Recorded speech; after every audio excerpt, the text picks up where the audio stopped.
मुल्क में इस वक्त एक ही खबर गर्म है, वो है आर्मी चीफ कौन होगा। इस हवाले से हुकूमत भी अपनी जो पॉलिसियां हैं, अपनी जो कोशिशें हैं और हुकूमत की जो इत्तेहादी जमातें हैं उनसे मुसलसल राब्ते में है और पीडीएम के साथ भी हुकूमत राब्ते में है। और वज़ीर आज़म ने भी मुलाकातों का सिलसिला शुरू किया हुआ है। गुज़िश्ता रोज़ जिस तरह आपको मालूम है कि साबिक़ सदर आसिफ अली ज़रदारी ने भी मुलाकात की वज़ीर आज़म से, मौलाना फजल रहमान भी मुलाकात की, चौधरी शुजात हुसैन साहब भी वज़ीर आज़म के पास पहुँचे हुए हैं और हुकूमत की इत्तेहादी जमातें भी मशवरा कर रही हैं।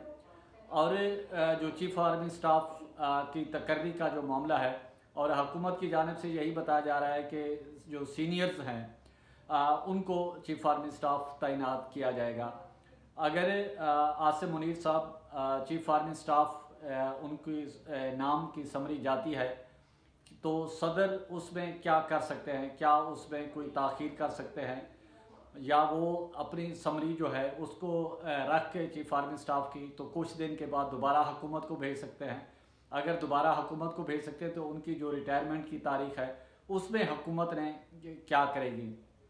तो इस हवाले से हुकूमत ने भी अपनी तैयारी मुकम्मल कर ली है और काबीना वफाकी काबीना का इजलास भी बुला लिया है। और वफाकी काबीना के इजलास में हमारे ज़राए का ये दावा है कि 2 सीनियर जनरल्स को 4 स्टार जनरल्स के ओहदे पर तरक्की दी जाएगी और जो कुछ दिन के लिए उनको उनकी मुद्दत मुलाजमत में तोसी भी दी जा सकती है।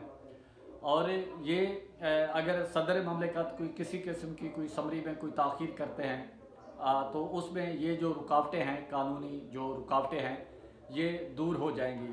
फिर ख़ुद ब खुद जब भी vice chief of army staff बना के तो जो ही chief army staff general Qamar Javed Bajwa साहब की जो मुद्दत मुलाजमत है वो ख़त्म होगी तो उसके बाद ऑटोमेटिक अगर आसिम मुनीर साहब का नाम आता है चीफ़ आर्मी स्टाफ के लिए तो वो वाइस चीफ़ आर्मी स्टाफ के बाद जो चीफ़ आर्मी स्टाफ बन जाएंगे।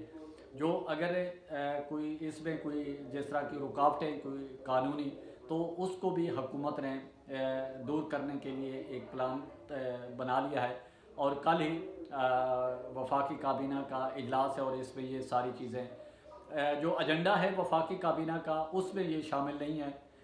एजेंडे में एक चीज़ लिखी हुई होती है कि एन अदर एजेंडा अगर चेयर अलाउ करेगी तो वो कोई भी उसमें शामिल किया जा सकता है, अचानक से वो चीज़ आ सकती है।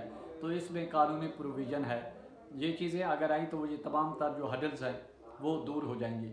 दूसरी तरफ जो इमरान खान है वो भी बार बार कह रहे हैं कि हमें इससे कोई नहीं है कि हम चाहते हैं जो सीनियर हैं उनको चीफ़ आर्मी स्टाफ बनाया जाए, उनका कोई इससे कोई ताल्लुक़ नहीं है कि कौन बनता है कौन नहीं बनता। ज़ाहिर है जो लेफ्टिनेंट जनरल के ओहदे तक पहुँचते हैं बड़ी मेहनत के बाद पहुँचते हैं और बड़ी जद्दोजहद के बाद पहुँचते हैं और उनका पाकिस्तान जो इन्वेस्टमेंट है पाकिस्तान का बड़ा सरमाया लगा होता है और सब मुहिब वतन होते हैं और सब ही तजर्बाकार और अपने काम में महारत रखते हैं। तो ये जो सिलसिला है ये जो चीफ़ आर्मी स्टाफ की तैनाती, जॉइंट चीफ़ ऑफ स्टाफ की तैनाती, साहिर शमशाद साहब का नाम भी लिया जा रहा है कि जॉइंट चीफ़ ऑफ स्टाफ के लिए। तो ये चीज़ें अगर किसी किस्म की कोई सदर ममलिकत की तरफ से कोई रुकावट आती है तो वह हुकूमत ने सेकंड प्लान भी बनाया हुआ है। तो इससे पहले साबिक़ सदर आसिफ अली ज़रदारी ने चौधरी शुजात से भी मुलाकात की और चौधरी शुजात साहब को साथ वज़ीर आज़म हाउस भी लेके गए और वहाँ हुकूमत ने इत्तेहादी जमातों से भी मुलाकात की और मुशावरत की और पीडीएम से भी मुशावरत की।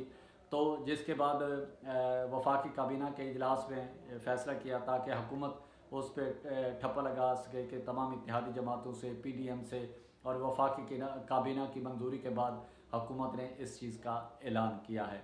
इसी के साथ प्रचार की टीम को इजाज़त है। अपने गिरदनवा का ख़ास ख्याल रखें। अगर आपने प्रचार इस्लामाबाद सब्सक्राइब नहीं किया तो प्लीज़ सब्सक्राइब करें और हमेशा की तरह अपनी मोहब्बतों और शफ़क़तों की जो बारिश है वो जारी रखें।